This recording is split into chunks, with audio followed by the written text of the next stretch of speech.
Kapag po tayo ay humble, babang loob, kapag tayo po ay madaling magtiwala, ang konsekwensya naman po nun ay madali nating makakapalagayang loob ang Diyos. Sapagkat madaling mahulog ang loob ng Diyos sa mga tao na mababang loob, madaling magtiwala.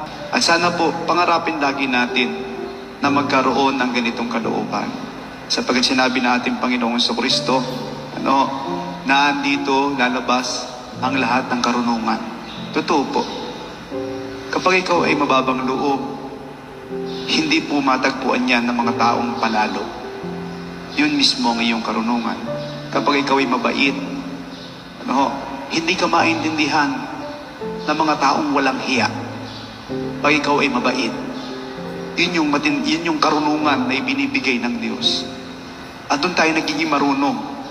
Kapag ikaw ay marunong magtiwala sa iyong kapwa, marunong magtiwala sa Diyos, yun po ang hindi maintindihan ng mga taong hindi mapagkatiwalaan.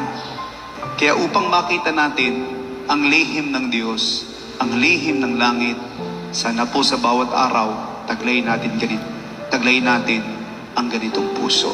Amen?